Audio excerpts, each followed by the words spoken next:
All right, we'll do our standard Friday. Do a little bit. And then we'll just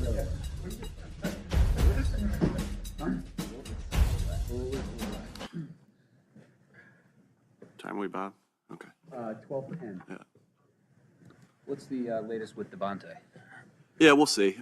See how he's feeling by the end of the day. So we'll see where that is by the, got a little bit more time to figure it out. How has Britain looked in practice and routine? Yeah, he's done a nice job. Like I said, we'll see where he is by the end of the day. You don't have to make any decisions quite yet. But he's done a nice job. It's nice to get him back out there. Can't stress enough how good of a teammate Britton Covey is, and guys like being around him. So it's nice having him back out there in the mix and interacting with his teammates on the practice field. When he is back, how do you make the decision about who's the punt returner? What factors determine that? Yeah, obviously we'll always do what's best for our football team, what we feel is best for our football team. Coop's done a very, very good job returning the ball in Britton's absence. Britton has done an excellent job, been one of the best guys in the league returning the punts as when he was the punt returner. So good problem to have.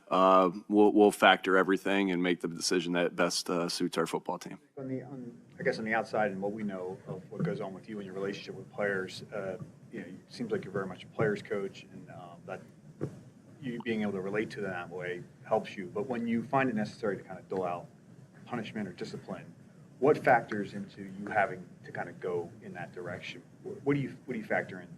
Yeah, we have a standard, and if the standard is met, I think that if you ask the guys, they'll tell you I'm fair, and if the standard's met, I'm going to be one of the most excited people in the building. Let's just talk about the tape first. It won't get into off-field stuff or anything like that. Everything's kind of handled a little bit differently. If we're talking just about the tape, if the standard's met, we'll show it on tape.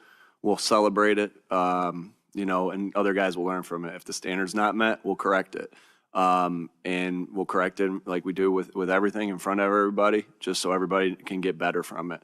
Anything off the field, we have our rules, same thing. I think it's kind of the same thing. It's if the standard's met, then we celebrate it. If it's not, then we have rules. We have team rules. Mm-hmm.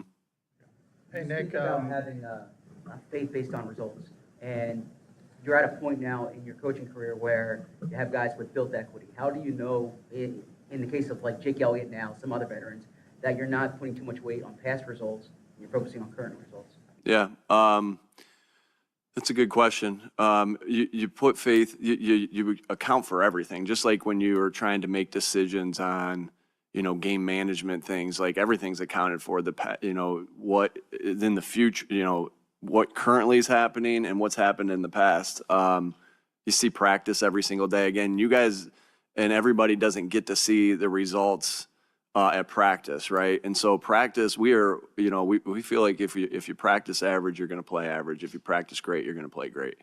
And so a lot of these things and a lot of these decisions and a lot of this faith, like, you're seeing 1/10 of it, right, on Sunday. Now you're seeing the most important part of it, right, because it's what you prepare for when you watch it, when you guys are watching the game.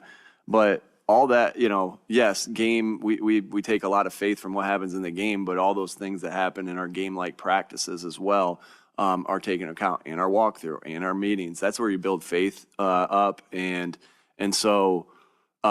But everything is taken into account. When plays designed for somebody, that play was thought out, very in depth by us as coaches, with the player in mind to be able to run that play, and then it was executed in practice, right? If that doesn't happen, it's rare that something's not executed well in practice, it gets run in a game. So I think that all goes into it.